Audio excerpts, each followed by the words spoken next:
armoroftruth.net. Valentine's Day is interesting, isn't it? As a holiday, it's second only to Christmas in the number of cards that are purchased and sent via regular snail mail. Anyway, statistics indicate that 85% of Valentine's cards purchased are bought by females. Come on, guys. Come on. Now, of course, with the expansion of the internet into every crevice of our lives, folks are eager to show up on the scene to scold us for daring to enjoy Christmas or Easter or even Valentine's Day. King in the castle, king in the castle. Critics and scoffers who will no doubt show up to rebuke us for this display. Have a chair, I have a chair. Red roses in honor of my wife and my gratitude to God for the covenant of marriage. I just want to take a moment to talk about the unreasonable fear of holidays. Valentine's Day edition.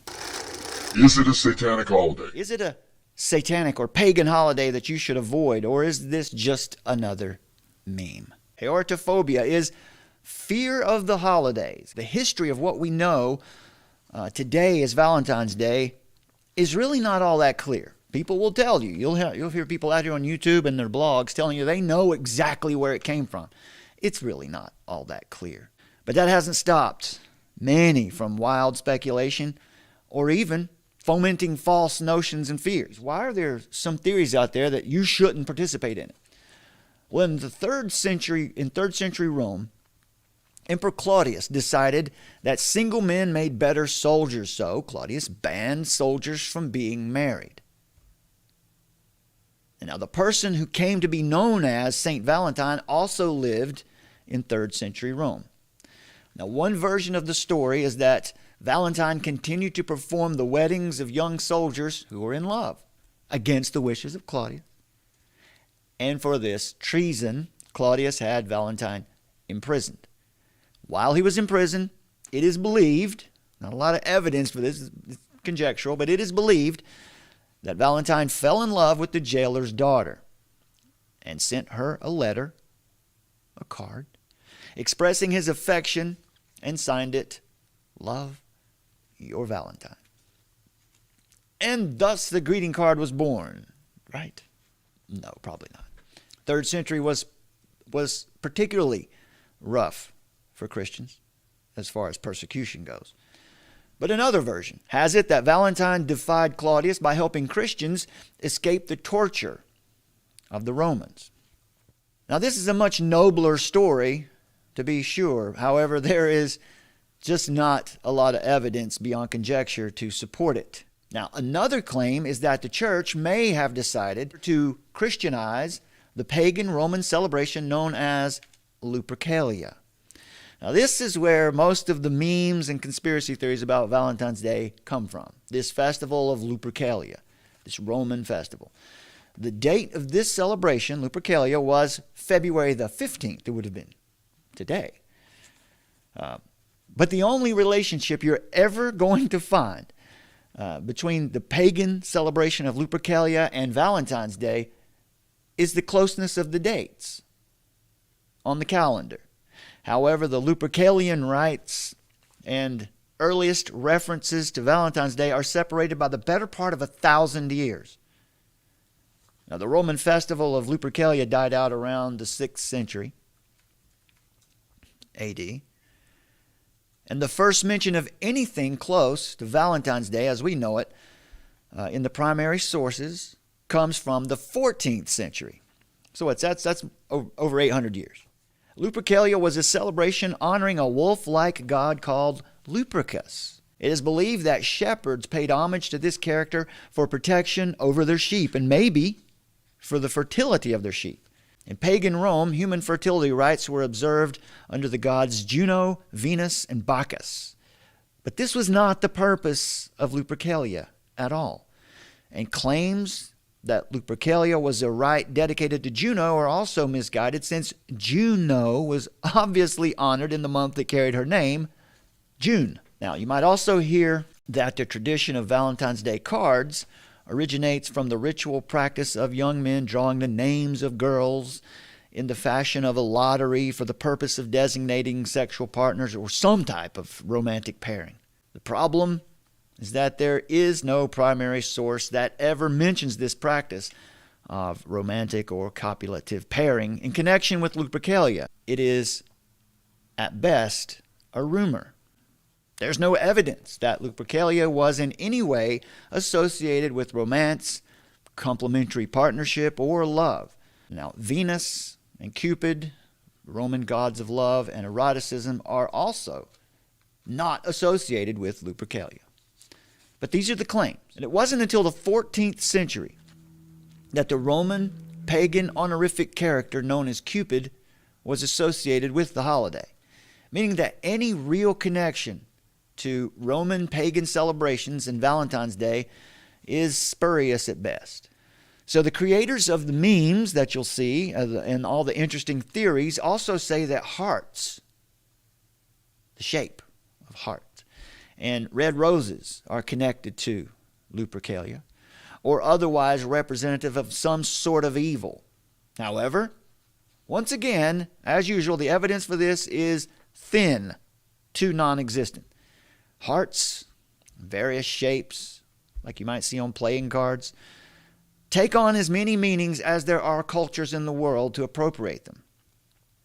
Red roses often appear in poetry, literature, and classical artwork. Renowned 18th century Scottish poet Robert Burns compared his love to a red rose in the poem Red, Red Rose. So the red rose as a symbol there, the red rose as a symbol of love and affection began in Greek and Roman iconography, where it was tied to, yes, Aphrodite or Venus, the goddess of love. But later on, in early Christian times, it became associated with the virtue of Jesus' Virgin Mother Mary. By the time of Shakespeare, the red rose had become a standard symbol of the love shared between a man and a woman, which is God's created order.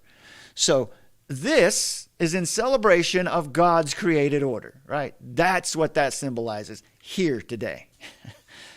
These are just symbols, folks. These are just symbols that we use to show an outward expression of an inward truth. So if you think this is out of line for a Christian, I suggest that you read in context Song of Solomon from the Old Testament. There you will find powerful symbols of romantic love in context. And there's nothing wrong with a Christian expressing appropriate love and affection with a symbol, something beautiful that God has created. The devil owns nothing except your imagination if you give it to him. There certainly were historical accounts of debauchery during the celebration of Lupercalia, but there's no evidence whatsoever that connects this ancient Roman celebration to what we observe today as Valentine's Day.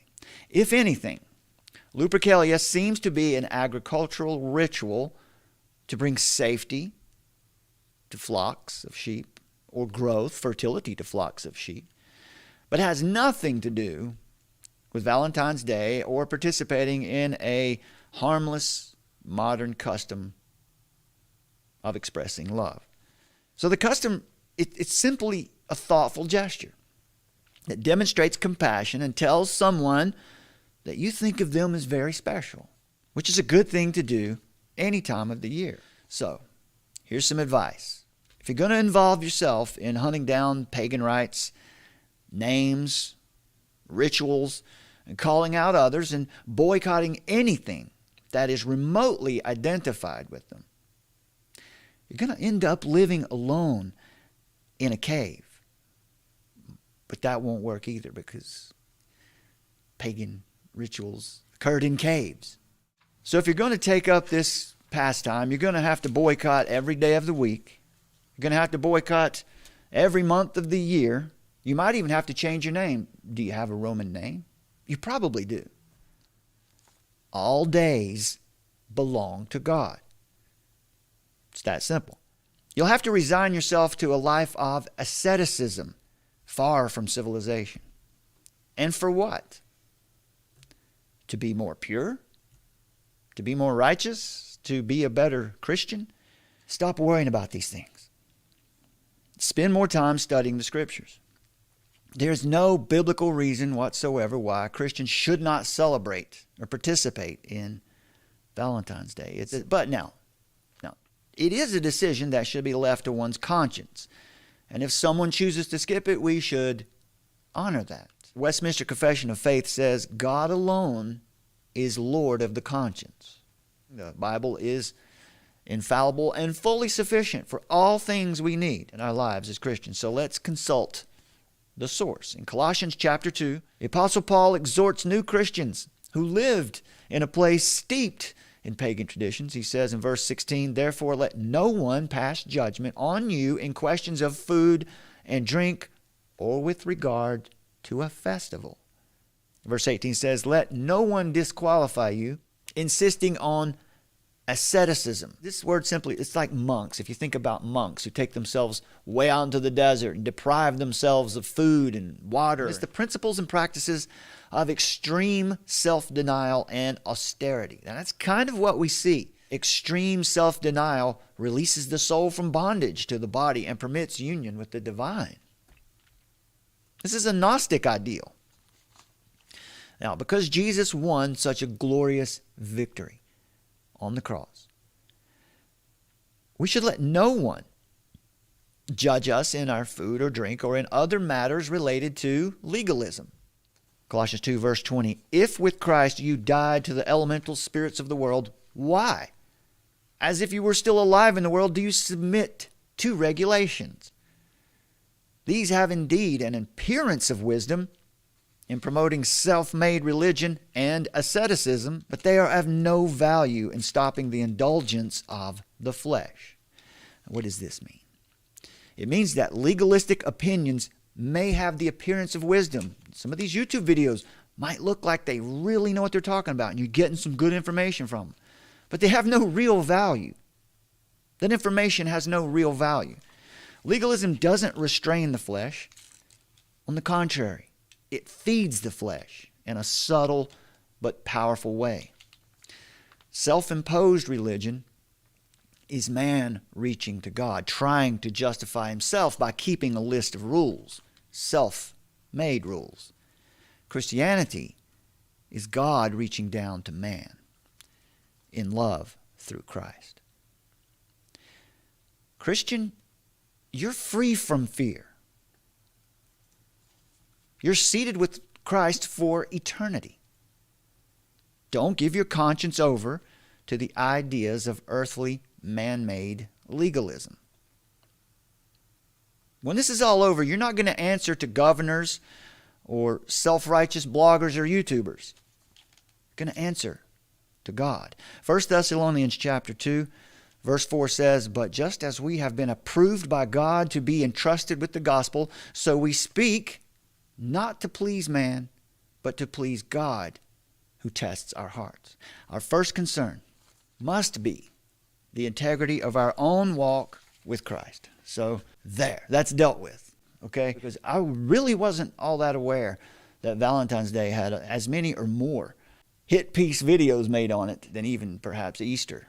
Not as many as Christmas, but it's up there. And let's not forget our new word for today, herotophobia, fear of holidays. Faith is resistance.